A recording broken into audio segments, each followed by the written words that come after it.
La versión estándar de la electricidad que los electricistas aprenden es que la corriente consiste en un flujo de perlitas llamadas electrones, viajando de un átomo a otro y del polo negativo al positivo. Son los electrones externos, de valencia, los que participan de esta corriente de partículas.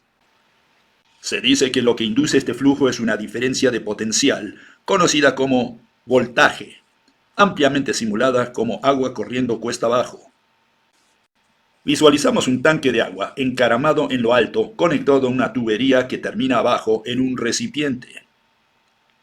Es evidente que el agua fluirá desde el tanque hasta el contenedor. Pero esto es engañoso. La simulación funciona no por la electricidad, sino por la gravedad. ¿Qué significan los términos positivo y negativo en términos físicos? ¿Qué ente físico obliga a los electrones a precipitarse hacia el polo positivo? Un defecto más fundamental aún del mecanismo de flujo de partículas es que invoca el modelo planetario del átomo. La suposición es que el electrón negativo es una pequeña perlita ubicada en algún lugar alrededor del núcleo del átomo.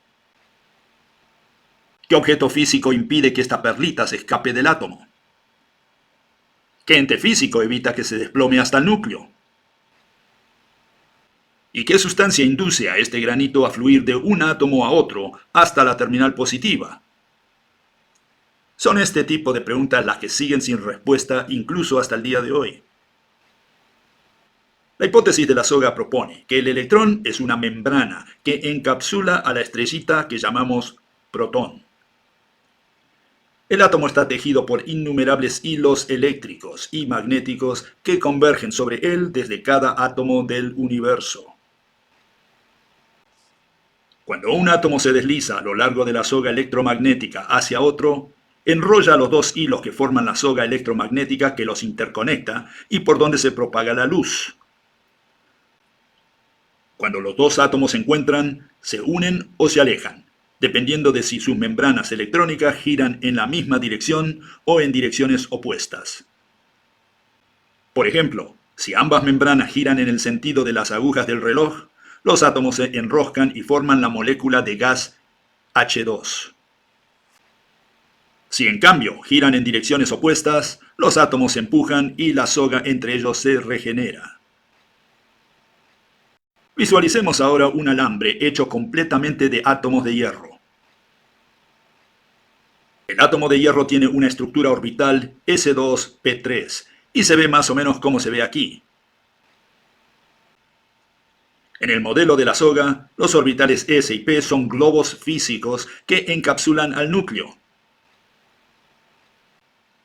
Imaginémonos ahora una larga cadena de átomos de hierro unidos que forman el alambre. Nos referimos a estas cadenas como serpentinas. Estimulada eléctricamente, la serpentina entera gira en su lugar. Un circuito cerrado se asemeja a un anillo que gira sobre sí mismo a lo largo de toda su extensión. La electricidad no se asemeja a un revólver disparando balas.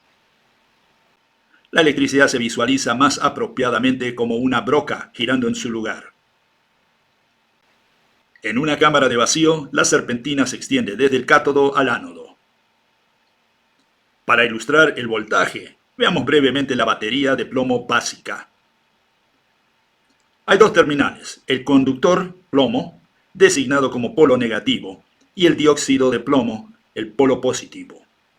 Ambos se sumergen en una solución de ácido sulfúrico y agua.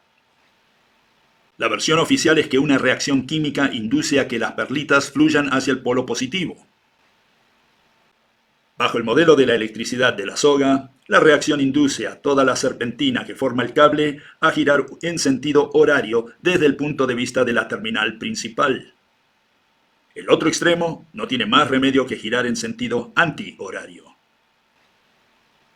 El voltaje es el giro horario y antihorario de una serpentina, una serie de átomos que se fusionan y alinean.